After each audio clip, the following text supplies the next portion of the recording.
Please ಇವತ್ತು ಕೂಡ notice ಕೊಡಿ, 2 ದಿನ ಚರ್ಚೆ ಮಾಡಿ, ನಿಮ್ಮ ಎಲ್ಲ ವಿಚಾರಗಳನ್ನ ದಯವಿಟ್ಟು ತಿಳಿಸಿ.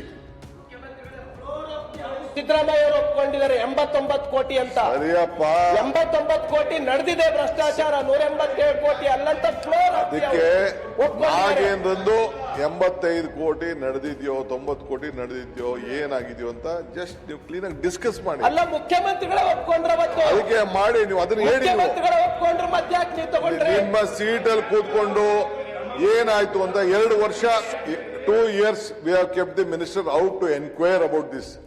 We have come to a conclusion. I have looked all ಮಾಡಿದ್ದೀನಿ.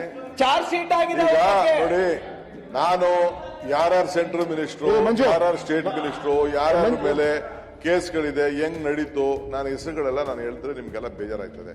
ಅದೆಲ್ಲ ನಂಗೆ ಹೇಳಕ್ಕೆ ಇಷ್ಟ ಇಲ್ಲ. Let us only confine to this. If you want I tell all the names also. ನೀವೇ ಒಪ್ಕೊಂಡಿರ್ತಕ್ಕಂಥ ವಿಷಯಕ್ಕೆ ರಾಜೀನಾಮೆ ಅದು ಓಡಿ, ನೀವು ಚರ್ಚೆ ಮಾಡಿ, ಅದನ್ನ ಚರ್ಚೆ ಮಾಡಿ, ಡಿಸ್ಕಸ್ ಸದನದಲ್ಲಿ ಸದನದಲ್ಲಿ ಸದನದಲ್ಲಿ ಒಪ್ಕೊಂಡಿದ್ದೀರಾ?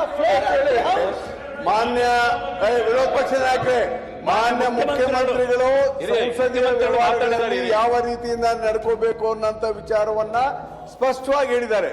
ಅವರೇನೀಗ ಸರ್ಕಾರ ಚರ್ಚೆಗೆ ತಯಾರಿಲ್ಲ ಅಂತ ಹೇಳಿಲ್ಲ. ಸರ್ಕಾರ ಒಂದ್ ನಿಮಿಷ ರೀ ಪ್ಲೀಸ್, ನೀವು ಕೂಡ ಸದನದ ಗೌರವಾನ್ವಿತ ಸದಸ್ಯರು. ಅದು ಏನ್ ನಡೆದಿದೆ, ಹಗರಣ ಏನ್ ನಡೆದಿದೆ, ಏನಾಗಿದೆ, ಆಮೇಲೆ ಹೇಳಿದ್ರಲ್ಲ ರವಿ ಅವರೇ ಚಾರ್ಜ್ ಶೀಟ್ ಎಷ್ಟು ಜನರ ಮೇಲೆ ಹಾಕಿಲ್ಲ. ಚಾರ್ಜ್ ಶೀಟ್ ಹಾಕಿದ ಮೇಲೆ ನ್ಯಾಯಾಲಯ ಅವ್ರಿಗೇನಾದ್ರೂ ಶಿಕ್ಷೆ ಕೊಟ್ಟಿದ್ರೆ ಇನ್ನು ನ್ಯಾಯಾಲಯದಲ್ಲೆಲ್ಲ ವಿಚಾರಣೆ ಪ್ರಾರಂಭ ಆಗಿಲ್ಲ.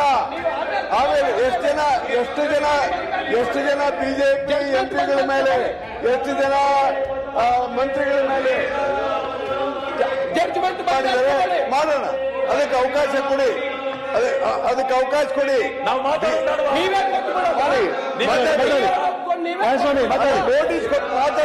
ಮುಖ್ಯಮಂತ್ರಿಗಳು ಮಾತಾಡಿ ಆಗಿದೆ. If you like this video, ಬೇಗ ಲೈಕ್ ಮಾಡಿ, ಕಾಮೆಂಟ್ ಮಾಡಿ, ಶೇರ್ ಮಾಡಿ ಹಾಗೂ ಯೋಯೋ ಟಿವಿ ಕನ್ನಡವನ್ನು ಸಬ್ಸ್ಕ್ರೈಬ್ ಮಾಡಿ.